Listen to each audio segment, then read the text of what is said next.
Hello and welcome to the Argyle AI Leadership Summit, Embracing AI for Future Success.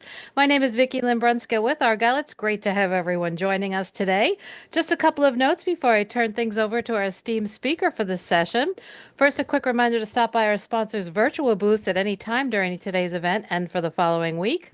Our partners are committed to providing you with valuable content and a great overall experience today. And at any time during the event, you can visit their virtual booth from the main agenda page, and those do include complimentary materials, information, and meet and greet opportunities. And now, without further delay, I'd like to introduce our speaker, SG, Chief Expert Solution Advisory Team and AI Black Belt Team at SAP. We are so excited to have SG with us for a thought leadership presentation titled Innovate with Actionable Business AI Use Cases and Design Your Enterprise AI Strategy. Welcome, SG, and over to you. Thank you so much, and thank you everyone for listening to this. Sharajit Ghosh, I go by the nickname of SG, and it's my joy to be a part of this session. And a quick disclaimer: any roadmap item which I'll share in context to SAP is subject to change. But I think the goal here is I can keep peppering you with tons of content in the next 30 minutes. The one easy way out is this content will be made available to you. And if you go to my LinkedIn page, you will see tons of white papers, which I have written over a period of time for different kinds of audiences. So, on one hand, you have the strategic board advisors and the business leaders, and they are on one hand concerned about how do you design your AI strategy. On the other hand, all the techies and the data scientists, they are trying to figure out what can you do with AI agents and algorithms. And then you have the enterprise architect and the CIO and the office of the CIO who's looking at how do you do all of this in a scalable North Star architecture and design a foolproof environment. But to keep it simple for this session, let's go through a very simple analogy of a AI use case being a cake, right? So if you talk to your company, everybody's coming up with these ideas. Can we do this? Can we do that? The challenge is there are just too many different varieties of cakes. And the way we are working with our customers and working with enterprises from an SAP perspective is saying, yes, there is tons of stuff happening from a technology standpoint and amazing stuff. I've been in this space for close to 2 decades in the world of enterprise software and been a data scientist and helped our customers go through the AI transformation. So on one hand, we've crossed the tipping point of the innovations of AI. It's fascinating with machine learning and Gen AI and data science and predictive algorithms and agentic workflows. But the catch here is what eventually matters is how happy the organization and the enterprise is. It's you've got to enjoy having the cake. And that's the catch here, right? The catch is not just doing technology innovations, but translating that technology innovations to business value and business outcomes and grounded in your business process. And that's why SAP has this whole context of what we are calling as SAP Business AI. Now, the reason I really love this approach, what we've been doing for our customers, and how our customers can also take this kind of a template and design your own AI strategy around it, is on one hand, you want your strategy of AI being relevant, reliable, and responsible, and you want to bring in a lot of value when it comes to AI experiences. On the other hand, you would want to ground that as a horizontal process across your board when it comes to a co-pilot. And then you embed that into each of your business processes. So let's say you are in procurement, you are in customer relationship management, supply chain, whoever you are in whatever business process and application, the AI should be there to help you. But then it's not just about also pre-packaged. Every organization, every business process is so unique. Every industry is so unique. You will want to build your customized AI application using a very powerful AI foundation like in SAP. We have business technology platform. And then this is, it takes an entire village to make this happen. So the entire AI ecosystem and partnerships has to come together for all of these use cases to come into life. So what do I mean by that? it's easy to sometimes look at actual examples of what can be done. So let's say you have this kind of a process, and in that you are an HR representative and you want to create an HR position. Now, traditionally, you would go to the application and you would start clicking, but here you can just have, let's say, Joule, which is our enterprise AI copilot, and you're basically saying, can I create a position? And it's having an interactive experience. Very powerful stuff, because on one hand, you're going ahead and doing creating a position grounded in the requirements of your org structure, of your HR policies. You're also grounding it in the data of how do you want to categorize that. But you're also not just doing searching or navigation, but you're actually doing transactions into the system. Now imagine somebody who has been doing HR for a while, they would probably not use this so much, but somebody who's, let's say, new to the system, trying to figure out and have an AI as a friend, as a mentor, and guide you along with that whole journey makes life a lot powerful when it comes to an enterprise experience.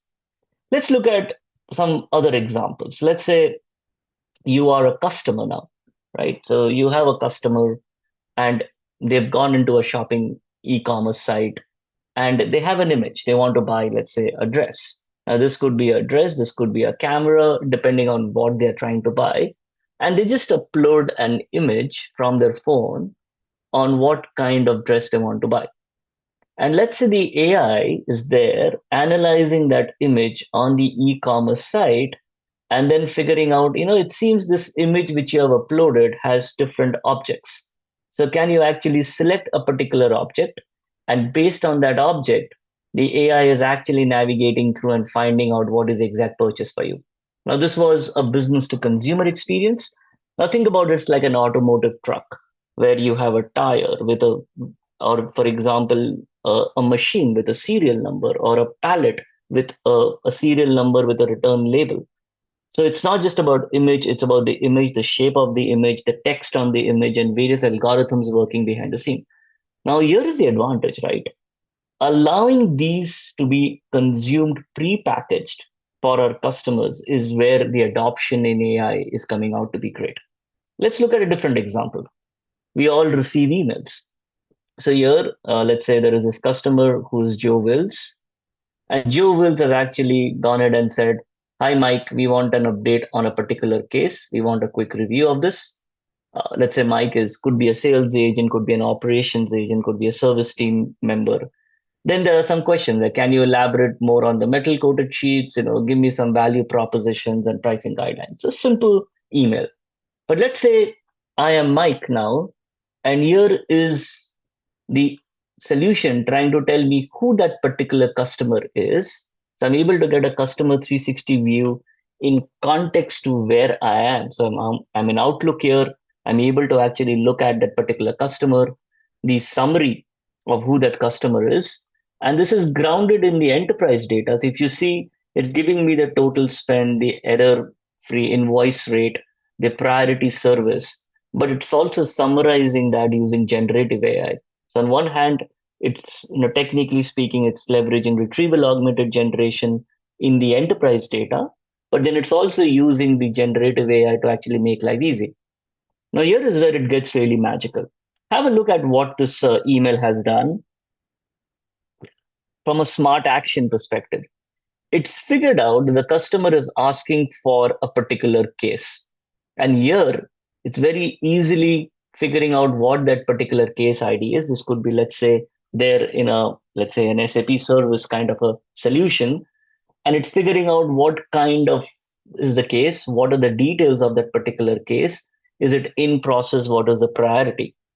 If you remember, the next question was, let's say, tell me about the power tools, or and give me the value proposition in the pricing guidelines. So now imagine your enterprise data. This could be there in your knowledge bases. This could be there in your SharePoints. This could be there, let's say, in your Azure blob storage. But the ability to get all of that various documents and consolidating those documents from emails, from actual physical documents of, let's say, digital documents of PDFs and so on, and synthesizing and consolidating that in your fingertips. And that's the advantage of this whole aspect of AI. So, one way of looking at AI is you will have the standard use cases, you will have the custom use cases.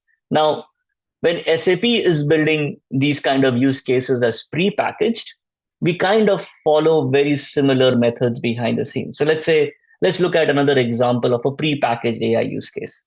So let's say you are a salesperson and you are in your classical CRM solution and you are managing your pipeline. You look at a particular opportunity and you say, okay, what can we do with this particular opportunity? This number which you see, right? One of the guidelines, for example, as far as the AI regulations and governance is transparency. So just don't tell me a number of the probability of the deal to close. It's giving me a 74% chance this deal will close, but it's also telling me why and what is the rationality behind that. Now, out here, the AI is actually telling me this is the opportunity, this is what needs to be done. Let's say you want to drill down a little bit deeper into this and you're trying to say, okay, what are the key factors? What's been a trend over a period of time? And what's been happening with that particular customer? Now, the next interesting aspect is one of the best parts of embedded AI is you don't even need to know what's the underlying technology or is it a machine learning, is it generative AI? You want to solve a business problems. Like Mike Summers is wanting to nurture the deal and move it forward. If you see the AI is very in a subtle way saying, would you like to create an appointment? Now, this could be different for, let's say, a service order up for renewal. The suggestion would be something different there. Then we have something called, let's say, the hug rank, which is for this particular contact, what is the probability and what needs to be done? It's a score of 81, where we are saying this particular contact is having so much of an engagement with the various sales reps and service agents with the particular customer. It gives you a chance to improve and further engage that particular customer. Now, let's say you are on this page and you say, hey, it seems I need to write an email to the customer and let's say create a follow up proposal. Now, what if you have a way of doing that leveraging AI? So you go ahead and start creating an email. You have these various templates given to you and you start using generative AI. And you say, here is a prompt for, let's say, a product proposal. You want to move this deal forward. You don't want to sound too formal because you've already met this customer before. You want to be a little bit more casual. You want your length to be quite long. And then you want to generate that draft.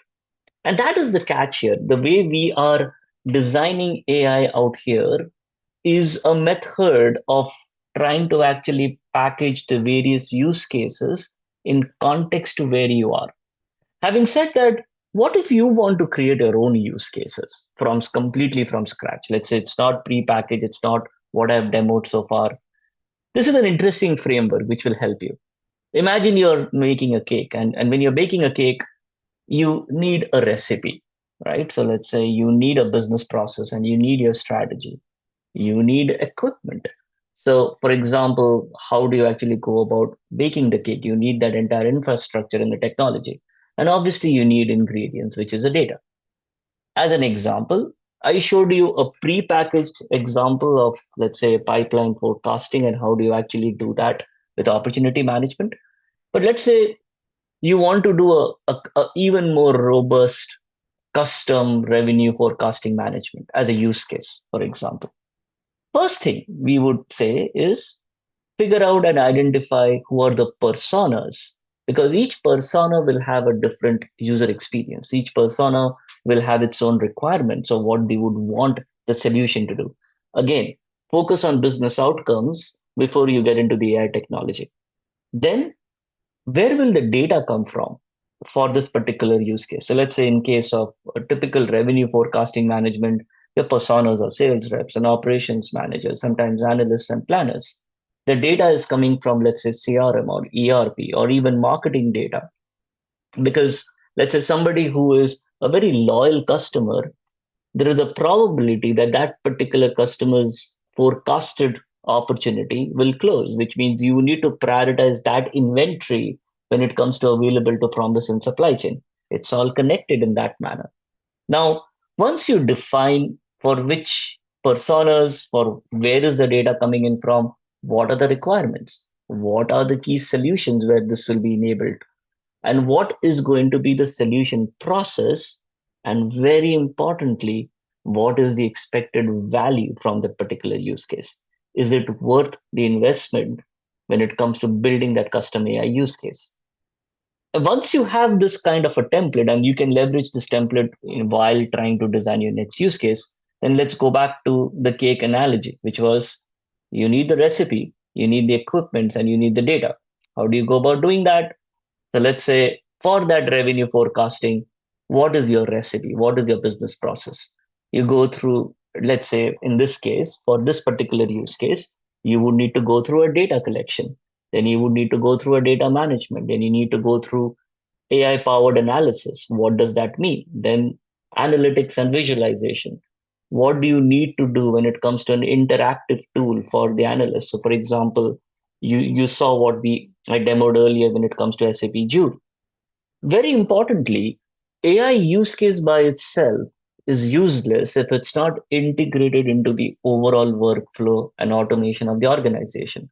So, for example, let's say if the forecasting value is low or the revenue value is, let's say, high, two different use cases, what is the impact of that? And how do you actually connect that to taking action as a sales leader, as a supply chain manager?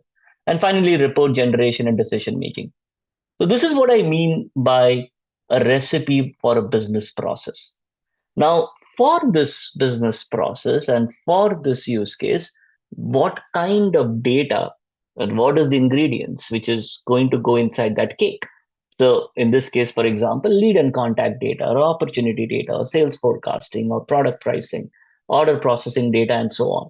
So, depending on how robust you want the algorithm to be, and the model to be, you will try to figure out various kinds of data. Now, again, you do not want this to be a science project, which means if you're trying to build a custom AI use case, start with less data, start with less and a simple process, and make it more iterative than trying to get it perfect in one shot. It's very similar to prompt management. You don't want to get the best prompt in the first prompt. You want to make it an iterative process and then figure out how do you want to do the model management. And then comes the entire infrastructure or your equipment to bake the cake. Now, from an SAP perspective, what we've done is we have powered and even our internal applications with this kind of a technology where we have different AI services. We have managing the entire AI lifecycle management, and then we are also grounding it with business data and context. Let me give you an example of what we have built, for example, internally as a standard application. Let's take the world of analytics. So let's say you are a customer using analytics, and let's say you are trying to figure out. You can always navigate. We've all gone through dashboards, and we've always navigated and clicked this and clicked that and came to a result. But let's say you are simply saying, "Show me order value," and you're trying to have conversation with your data, right? You could be a supply chain planner, you could be an inventory manager, you could be a marketing head, it doesn't matter. Let's say you have an analytics platform and you're saying, okay, show me the order value. You are happy with this answer, but you want to know more. So you say, show me the order value by product. And you're starting to have this curiosity which is being piqued with the AI platform. Now you say, okay, you're you get a bar graph data, but you want it by pie chart. So you say, okay, can I see this as a pie chart? And that's the new way of engaging, literally quizzing the data and having a conversation with the data. Let's say you want to change this and say you want to look at the particular product. Let's say inversions, right? You want to say inversions and you want to filter it by last year. So whatever you would be doing as a navigation, let's say you are not an expert in using an analytics platform, but you are always an expert as a human asking question. We've done that since childhood. And so once you're able to do this, right, you're able to actually interact with the data. And so one very big aspect of these kinds of implementations is how you have done the data orchestration in the backend. Let's take another example of, let's say, how we've done pre-packaged AI. So let's say on one hand, you can have different kinds of AI tools. So we want to summarize a sales opportunity.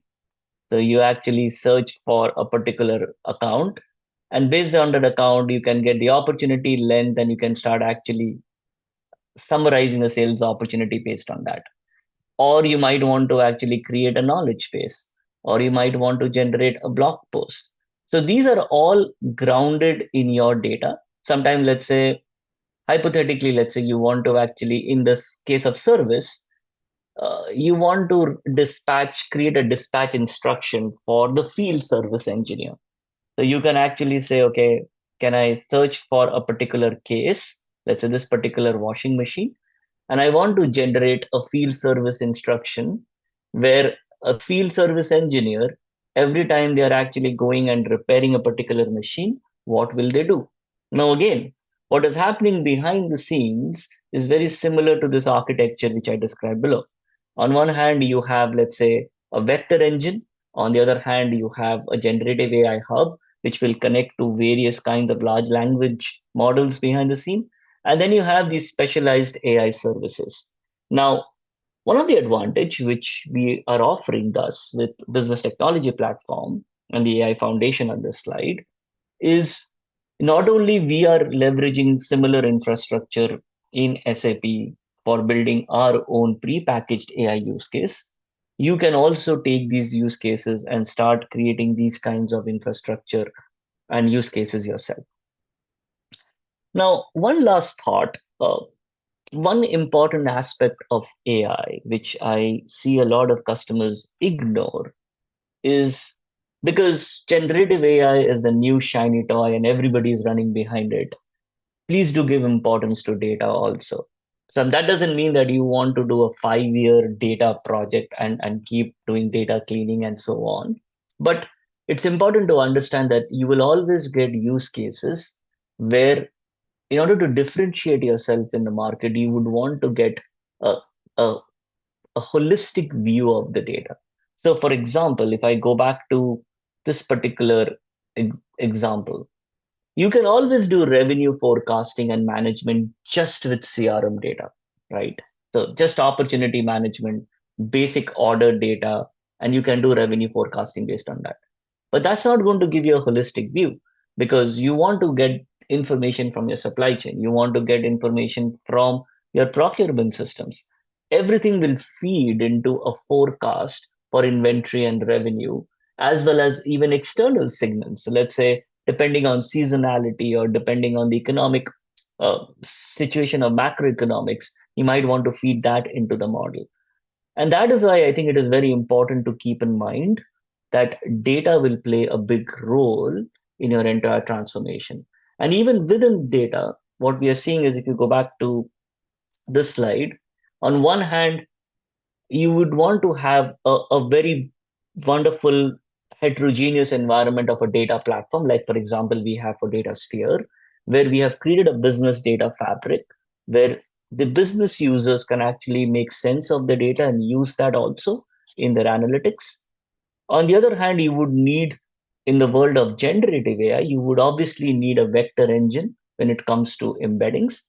Some of the other big advances which we are seeing in the world of AI technology is you must have also seen the context of knowledge graphs. So we've seen knowledge graphs when leveraged on top of the semantic layer of data really improve the way you work with generative AI. It really improves your results of accuracy. And then obviously you would need something like a generative AI hub to do your prompt management and working with the PII data and the obfuscation of the data and the entire repository, as well as a secured way with zero retention and a secured way to work with different large language models behind the scenes like an OpenAI and so on. So with that, I think I would conclude with a simple next steps as a recommendation, which I have seen work very well for our customers. And so, as a best practice, the first thing is educate yourself.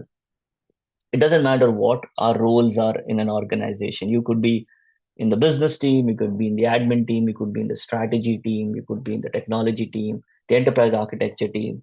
In context to your role, AI is truly transformative and it's really bringing in a lot of value. And yet, it's not one big magic wand which will solve all problems. So, it's very important to educate yourself and figure out what can be done.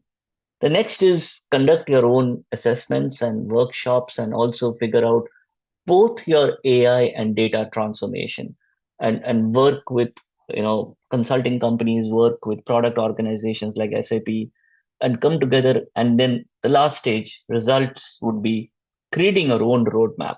And one simple thumb rule which I have is create something which is very short term, such that you don't want to always make it a science project and get something actionable, let's say in few months. So leveraging pre-packaged embedded AI, but also start working out on what will truly differentiate yourself and look at something very long term.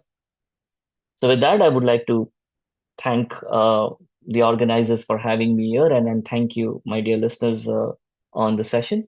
Feel free to reach out to me on LinkedIn as well as you can read many of the white papers there. Thank you so much, SG. What a practical and insightful thought leadership. Thank you so much again.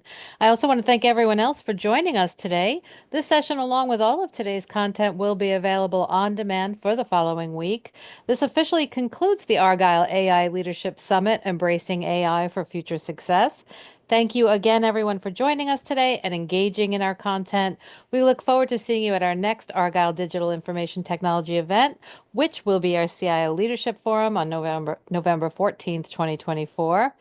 Thank you again, SG, and everyone, have a great rest of your day. Thank you.